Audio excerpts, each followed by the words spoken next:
What's up, everybody? Happy, what is it, Friday? Happy to have everyone here. Thank you so much for watching. I have an announcement to make. This is, unfortunately, our last Real Estate Lab podcast. We've been doing this It for is. over a Man, year. see y'all later. Oh, it's so funny. I was trying to figure out how long it would take before I had to laugh at that. Happy April 1st. How's it going? April Fools, everybody. April Fools. Yeah, we love this. We love what we're doing, and we've been going strong. So you've got Liberty, JJ, and myself, and today we're going to talk about Austin and homes being over $1 million.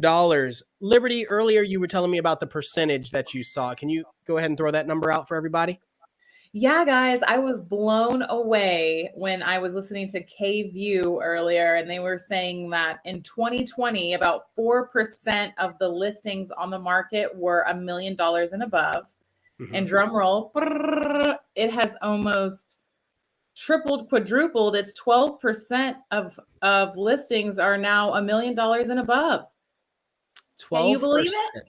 That is 12%. crazy. That's a lot. So why don't we just jump straight in and ask like what that means? And for anybody that's watching, how do you feel about that? And what do you think is going to happen moving forward? Goes from 4% to 12% in how long? 1 year, 2 years? 1 year.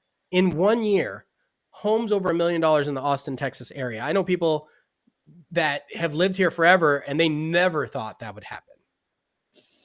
Well, I remember starting my real estate career and being like, when will I have that $1 million buyer? When will I have that?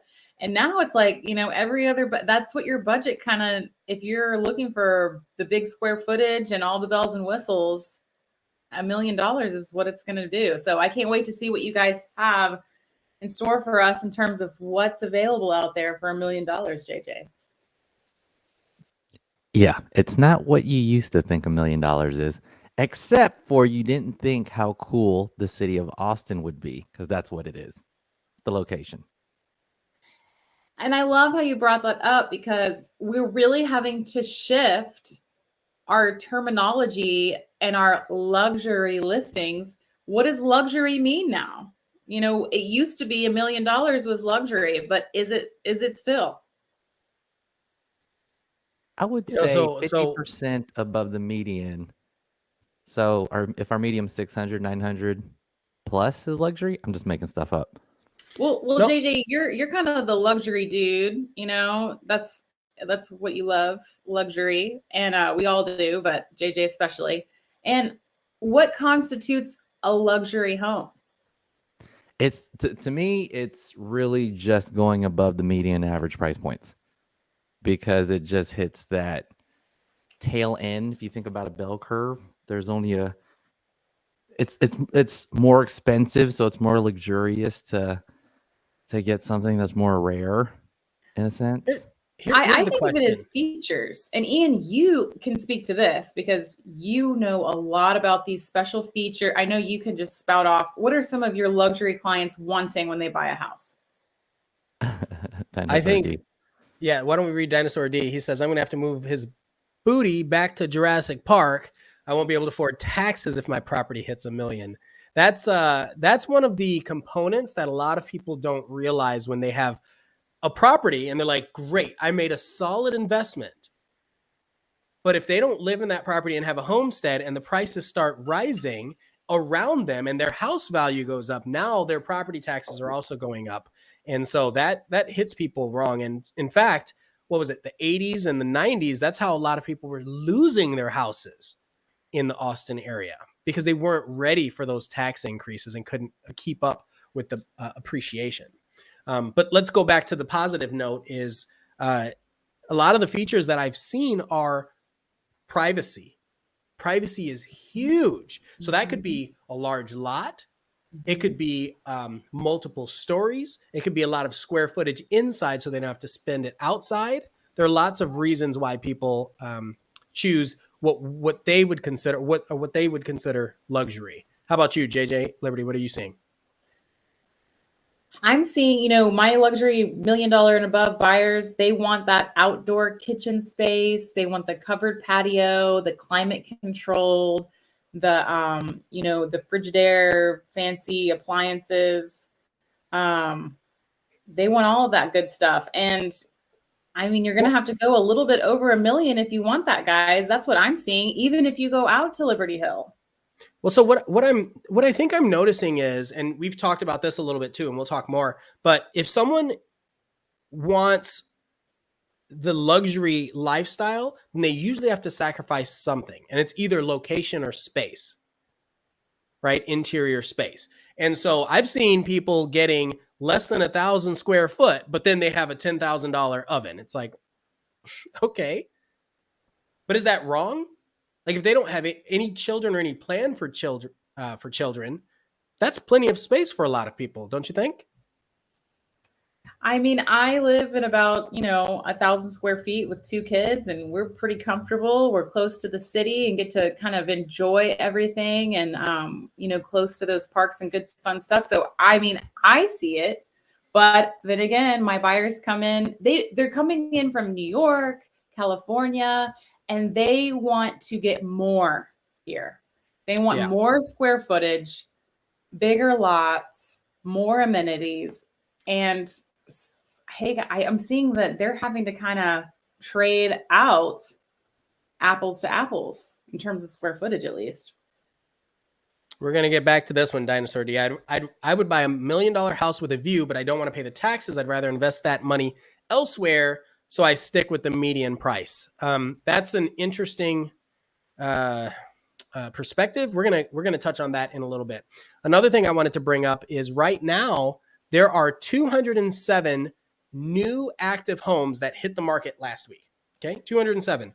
Only 2 of those, and this is in the Austin MLS. Only 2 of those are over $1 million. Oh, that went. That's good, right? Austin MLS or City of Austin? Austin MLS. Austin MLS. Only 2 of them are over $1 million. But the Austin MLS, like we have a lot of stuff in Central Texas that isn't just in the city of Austin or even suburbs, right? Well, so keep that in mind. And you're talking about, well, there could be some new construction posting on the MLS, but primarily those 207 listings, those are going to be resale homes. So I do think that there's a distinction between resale homes and new construction. I mean, building costs have skyrocketed. So those builders are really padding that. So while we're talking about it, how many of you have been dealing with a builder where the timeline has been pushed back? All the time. Yeah. And how does that fare for the cost? Well, I mean, everybody's accruing more costs, right? I mean, the buyer is accruing more costs in that pushback time because they might have to extend their lease. The builder, I mean, the longer they have that property unsold, the more costs that they're accruing. So I think that in order to kind of pad that for the builder, they're puffing prices up too. Mm-hmm. So have you seen builders increasing the prices along the way? I've seen this on $1 million house. Cedar Park, milestone signature, like a week and a half. It happens. So I'm just gonna put them. I don't know if it's on blast. Yeah, hey, listen. It's not slander if it's true. Yeah, I'm just throwing that out there. It was like a week and a half before closing. It was in Cedar Park. They said the cost of everything has been going up. So, how much was the house originally listed at when the person was purchasing it? How much was the house listed at? It was like slightly under $1 million, which is the so it was under $1 million, and now like $975 to $990. Okay, 7. All right, so basically $1 million. Yeah. So they jumped it up $25,000 or $22,000, and you said a week before closing. Yeah, roughly felt like that, a week or so. And that builder, I actually know multiple cases with that particular builder where they're doing that. Milestone. Well, and so the question is, why would the builder do that? Let's talk about that for a second. Well, I mean, I was talking to sales rep last week, and he said that they're putting the escalation clause back into their contract, and that's giving them the right to raise that price per month if they want and need to. And the reason why he told me that it's because lumber has yet again risen the cost. So that's just saying that they, if you're building from the ground up and you're not getting an inventory homes, I feel like are experiencing it a little bit less because those lumber costs have already been set. Yes. But it's uncharted territory, guys. When you're building from the ground up, it's scary. I don't know what I would do. Well, and like you said, it is scary. It's scary because as a buyer, you think you're paying a set amount, and then you've gotten all your paperwork in order. You probably already paid for a moving truck. You've already paid for if you had a place you were renting, you've already figured that out. Or if you're selling, you've already figured that out. And then a week before, they say you have to come up with an extra X amount of dollars. In your case, it was $22,000. If you're buying $1 million house, you probably have $22,000. And I bet they're calling your bluff. That's what's interesting about it, right? Like, because you're not going to just let it go. And if you do, even if they give you the earnest money back, which is probably around that price, they can still sell it to someone else. And then what are you going to do as a consumer?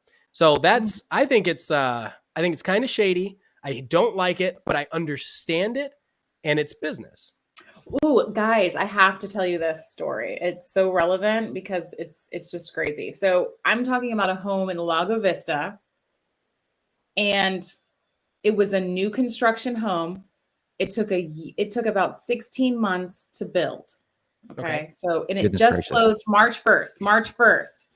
And in that, it originally went under contract for $650. Today, over a year later, they closed March 1st. Now they're putting that thing up for sale, resale home for $799. I guarantee that thing is going to go for over $850 to $900. So they're going to make $300,000 from just signing a contract, putting down $3,000 earnest deposit money, a little bit in closing costs, and just coasting that year and watching those appreciations rise. Now, it could be a little bit of a gamble because who really knows what's going to happen? But I mean, that's some creative investing.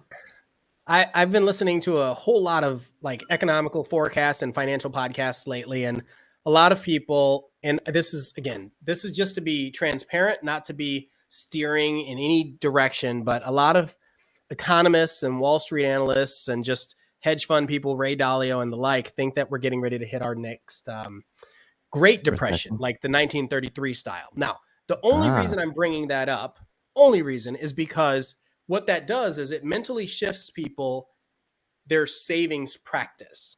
That's what's important. And what a lot of people are saying is buy tangible assets. Real estate is a tangible asset. People will always need a place to live, no matter how poor or rich or whatever they are. Okay.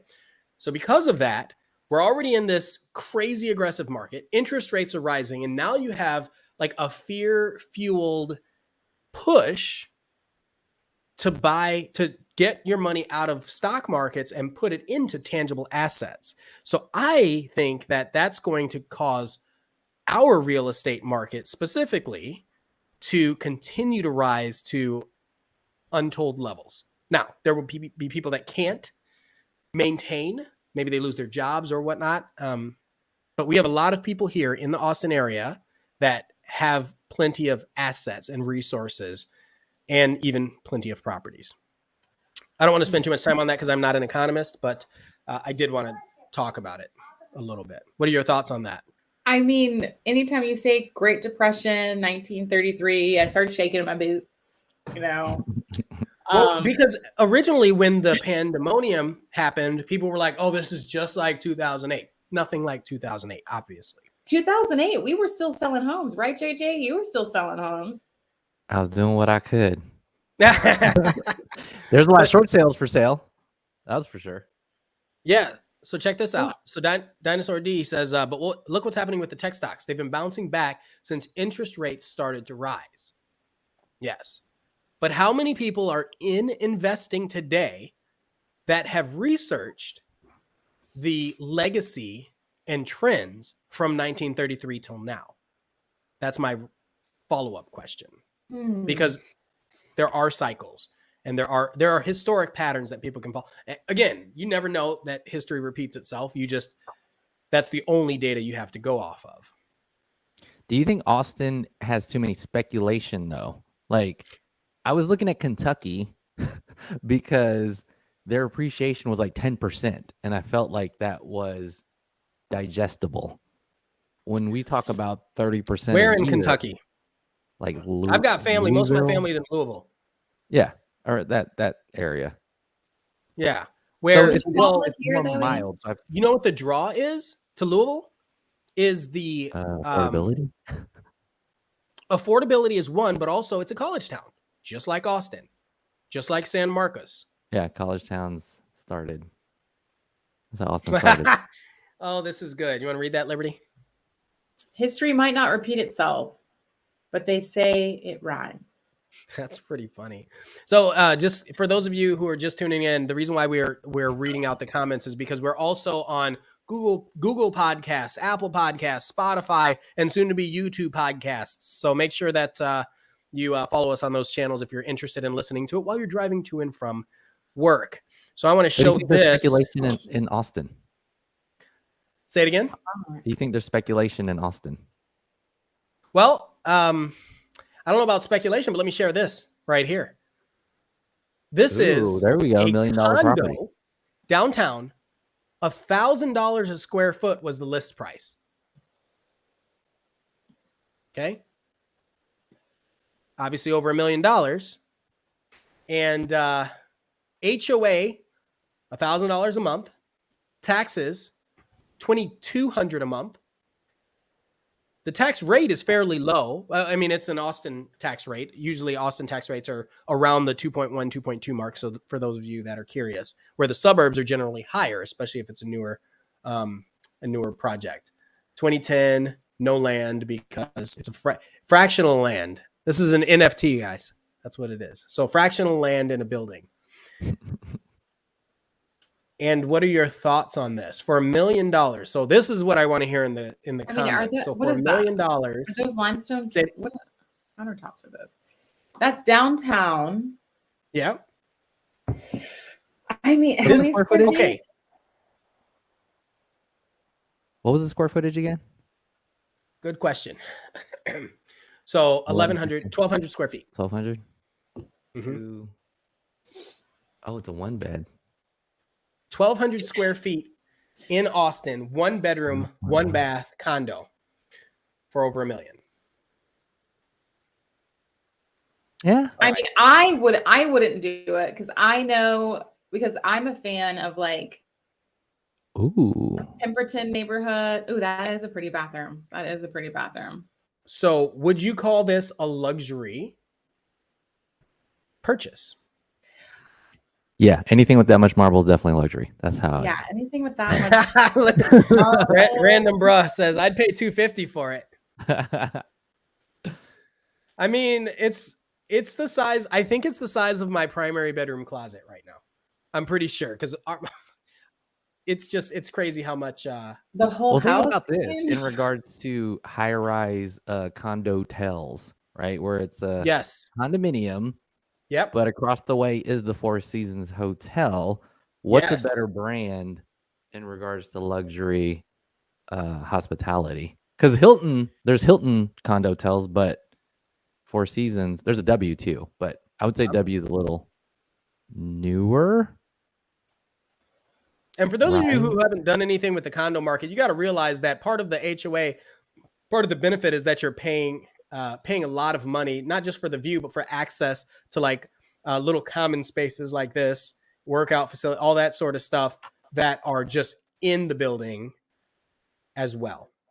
Okay, so that's really important. I don't think everybody sees that. They just think that they're paying for that one spot, that square footage. You're actually paying for the square footage plus access, ownership access to use a lot of the other features of the building. And you could tell by the furnishings, not the stereotype, but maybe a more mature seller buyer demographic. Yeah. Well, Ian, can you search? Dinosaur D wants to know if we can search the history and see what it sold for a couple of years ago.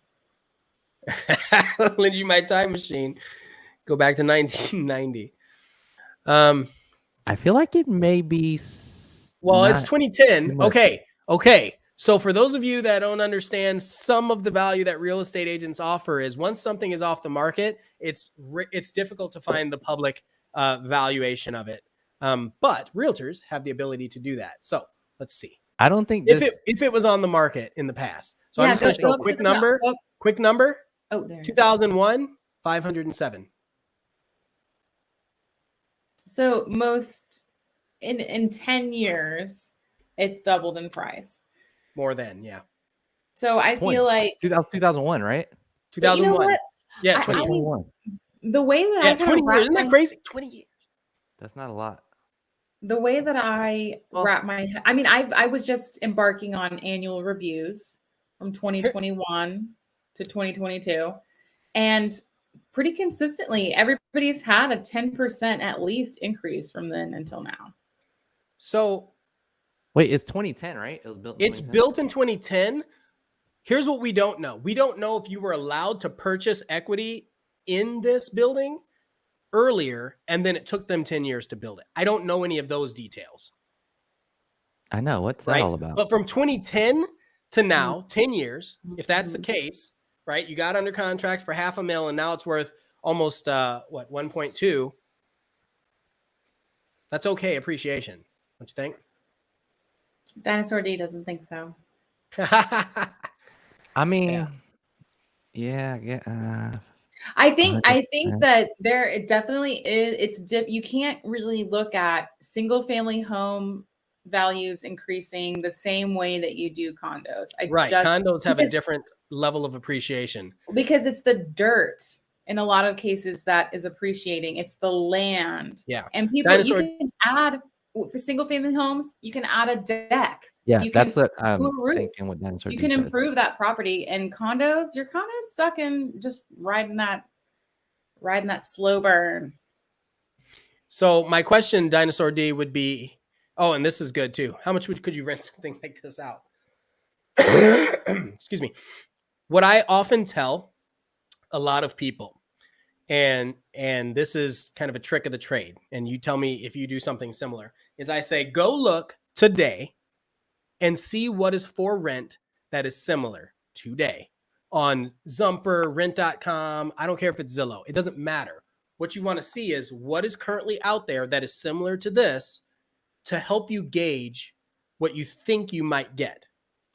It just puts you in the ballpark, but it's a great way to test it, right? And if you think you're going to Airbnb a property or short term, which that's a whole other conversation, but if you think you're going to do that, go on the site and look and see. You might find out that you can't do the area for whatever reason. You might find out that it's fetching way more. If somebody's offering, $1,000 a night for this, it's pretty nice, right? So it's a great way to just, test the waters without putting in any actual money. Yeah, that's a really good point about the short-term rental, because a lot of these condos downtown have really strict restrictions on how many days.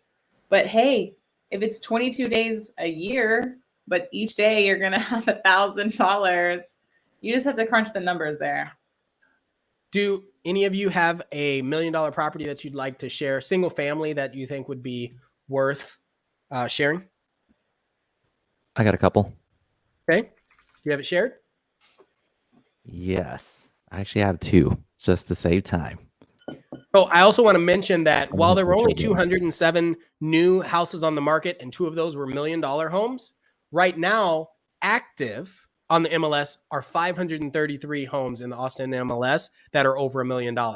We only have like 1,500 active homes. So a third of our houses right now are over $1 million. Mhm. Like, And, what? 2 years ago, we would expect, $1 million listings would kind of linger on the market longer. Now they're going just as quickly. They're snapping 30 them up. days is the average. And that's like, 3 days on the market and then 30 days to closing table. Also, I just want to talk about Dinosaurs D's comment for a minute. Some people value the location and the gym and the pool higher than having their own private spot, because a lot of people, even later in life, still want to go to the gym and still want to have a pool. Like, do you know how much it costs to build a pool in my backyard right now? Probably I've $100,000. been sourcing, and I'm like, man, this is not fun. Ian, when's the pool party? Please. Well, I have a pool. I have a neighborhood pool, but I was like, well, maybe it'd be cool.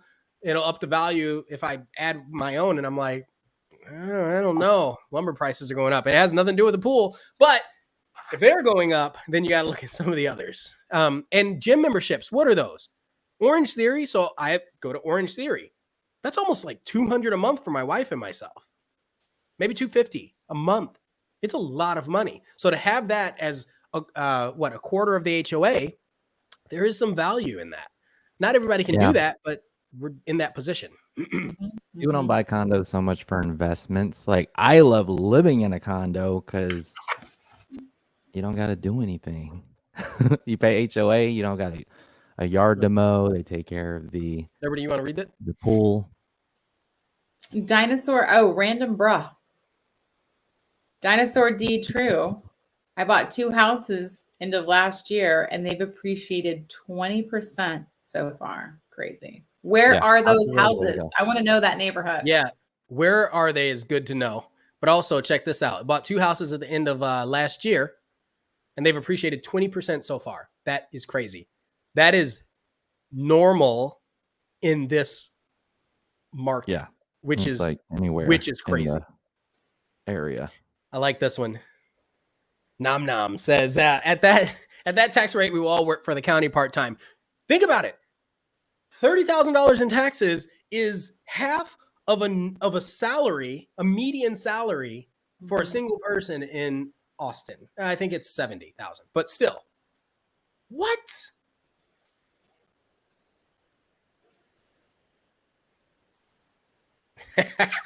I was like asking these questions, so I'm gonna go ahead and show this. All right, back to $1 million properties in city of Austin. On the left here it's actually a row home, but you do have a survey, so you do own the land. This is actually a couple of my listings. So 3-bedroom, 2.5 bath in Mueller. It's a row home. What year is that thing built, JJ? 2017. So I know that. And how many square feet is it? 2,200, a little over 2,200. That's pretty big. Because I know that David Weekley is building brand new row homes today for that price. But guess what the square footage is? Smaller. Like 1,010. I was gonna say 1,000, maybe 1,200. No, it's the tiniest. I'm like, I need to walk this thing, David Weekley, because it's gonna be and it's 4 stories and 1,000 square feet. Dinosaur D says we need to get Dave Ramsey to comment on this $1 million investment. I don't think he'd approve. I think that if you have Ramsey, Dinosaur D, I think it depends on how much liquid you have in your assets and how much your other portfolio parts of your portfolio look before he would approve. That doesn't mean he wouldn't approve. I bet he owns houses that are worth more than $1 million. That's my guess. I'll give him that, except health is wealth, right? Like if I'm in good health and good spirits and positive, then the gym membership keeps me out of the hospital. The only time I've gone to the hospital in like a decade is because of my hand, because I broke my hand. And did that happen? And I'm doing dumb stuff. I'm lying. I'm doing lots of stuff. So back to this Mueller listing. I mean, this to me, the value of this thing is more valuable than that little itty bitty condo downtown. because Yeah, I you love could the actually lake. walk to HEB. This is literally across the street from Starbucks. And I wanted to point this out for people that don't know where Mueller is. This is on the east side, but you could see this downtown skyline. I And this love is that. what they have in Mueller, like the fourplexes, but it's a row house. So this listing is an N unit. You can see a little yard space if you do get the N unit, so you're not slammed here in between the neighbors. Because Austin, we have pets here, guys. We have 1, 2 dogs. I mean, we have to have somewhere for them to pee pee. And I'm not going to take them all the way down to the 7 stories down the elevator. Those dogs pee in the elevator. I'm telling you that right now, Ian. So that's really funny. I think that I guess my question is, how many of you, so Liberty, JJ, or anybody watching, how many people have said, I want $1 million home or a home for less than $1 million that's like 4,000 square feet? Have you had that? I've had so many people call me saying that. Yeah. Like, I don't want to spend more than $1 million. If I have to, I'll go up to 2 to 5. And it's like, And you know what, guys? what? You can get close to 4,000 square feet, but it's going to be up in Liberty Hill, and it's not going to be in Senorita Ranch.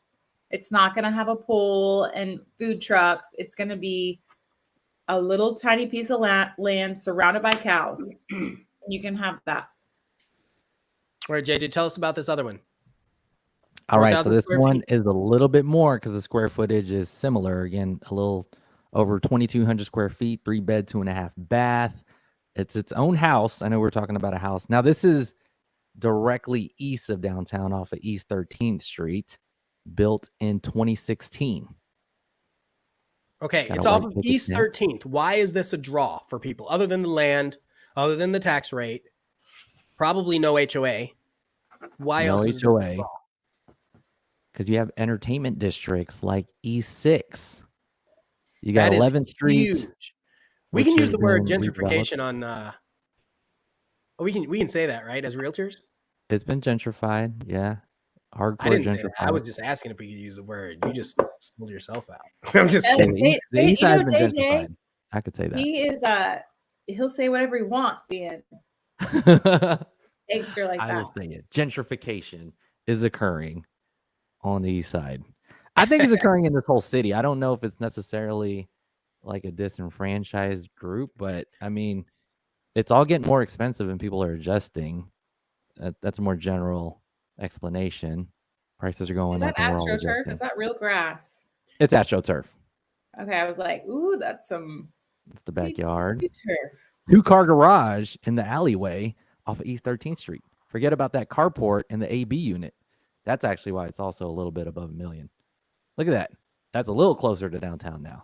That's really close. There you go. It's pretty good. In that alleyway, you get some space. It's there. not walking distance, but it's definitely biking distance. If I had to Guys, choose, Or one that's a wheel lot. distance. you know, I'd be in Mueller. You guys already know. Yeah. Mueller, Love it. I would go with Ooh, closer to downtown. Let's talk about this. Who wants to read it?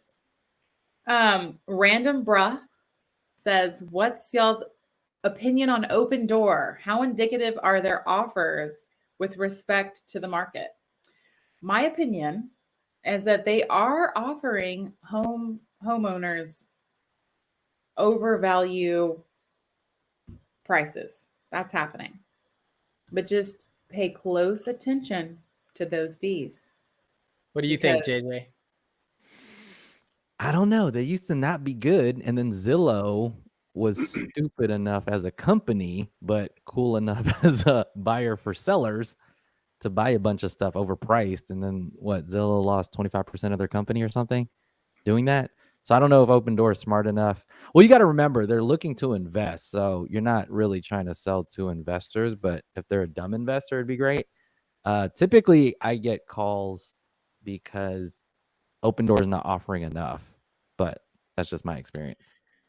Have you ever bought something that you wanted for yourself, but if somebody offered you the right amount of money, you would go ahead and sell it to them? That's what I think Open Door is doing. Yeah, exactly. That's what that.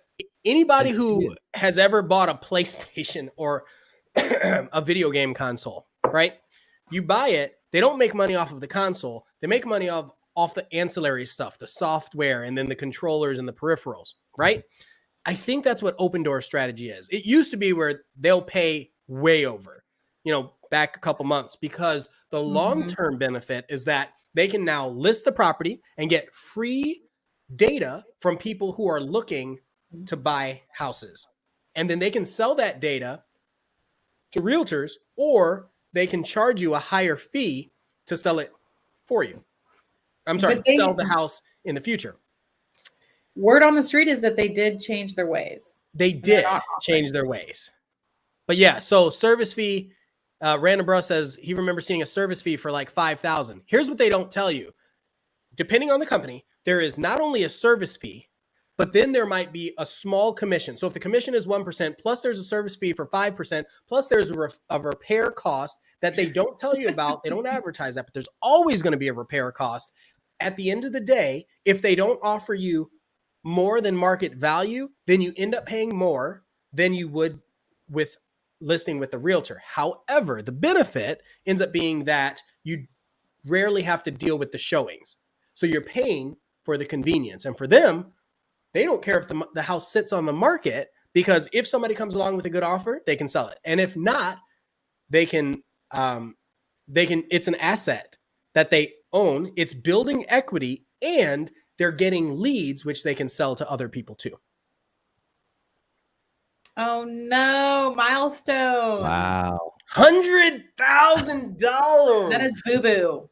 Okay, so the question is, podcast, if it was increased by 100,000, what was the list price? Because if the list price was like, 1.9 million, and then they went up 100,000, then that correlates.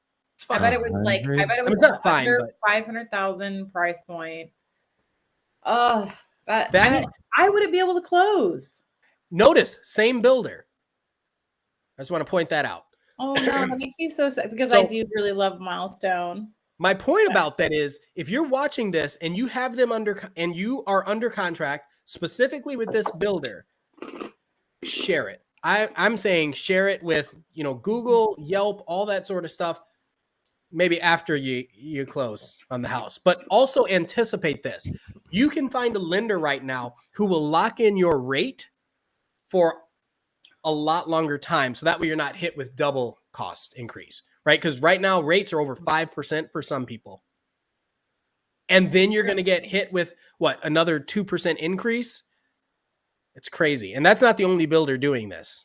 And they are well within their right, because they've had it under contract. And if you went without a realtor, you would never know this. Or if you went with a realtor, maybe your realtor doesn't know this, or maybe the discussion didn't happen.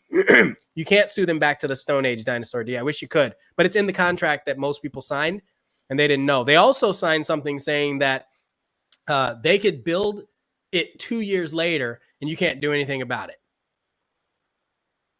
And you guys, that's exactly why you need a realtor when you're going new construction. I have been successful in having these escalation clauses removed. So you have got to have somebody on your side. Yeah. And listen, and this is really important.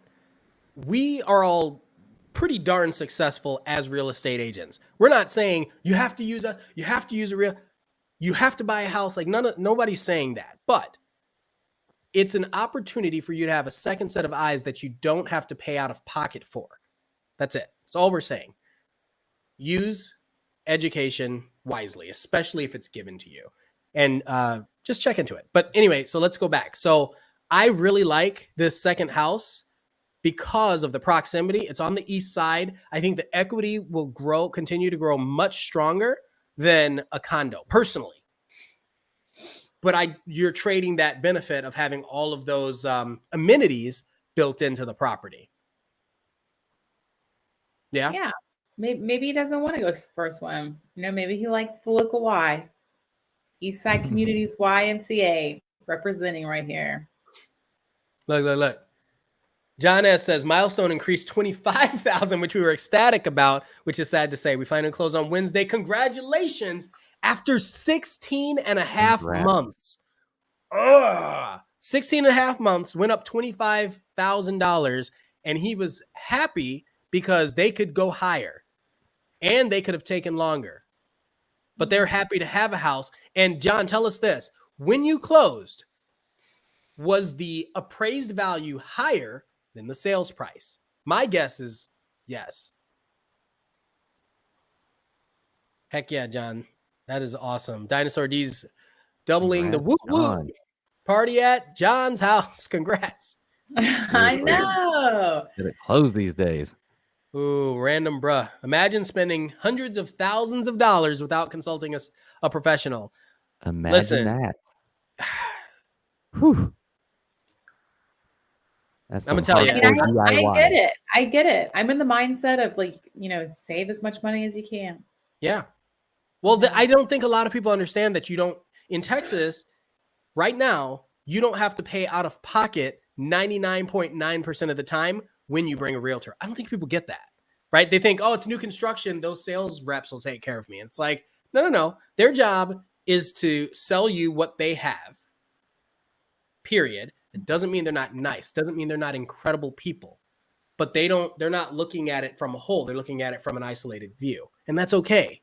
Because if you know that's the product you want, floor plan, location, fine. But it's also along the way. As soon as you sign an agreement, the sales rep doesn't care. I mean, maybe they care, but they're no longer obligated to share anything with you or do anything for you, right? Because you're already under contract with the builder above them. And some realtors are like that too. Don't get me wrong. Like it's pretty crazy. Yes. John S says he bought it for $600,000. Now it's worth $950,000. So that $25,000. Wow, 50%. Well, I mean, he is living proof. That's what I was talking about earlier in the episode. Some investors are putting right now in Blackhawk, you can put $2,000 down and build a home. It's going to take 18 months. Yeah. What's it going to be worth 18 months from now? Are you going to roll the dice? Well, and what's the interest rate going to be in 18 months, right? Because when you buy a new construction, you're not locking in that interest rate until you get closer to closing. I don't think a lot of people know that. So that's could they just like, if it's too high, could they just turn around and just sell it again? Yeah, they could. Possibly.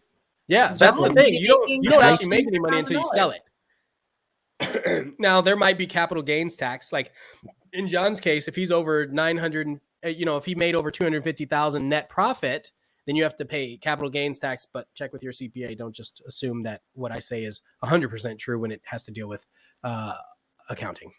But check with your CPA. So, hey, listen, this has been a good conversation. I think we kind of squirreled a little bit, but I still think we provided value. If you have questions on this, please continue to comment. We also have a Discord that we started so that everybody who likes watching this show can just hop in and chat pretty much anytime. And if you have ideas on future shows, please share with us, because we are still going to get to the land.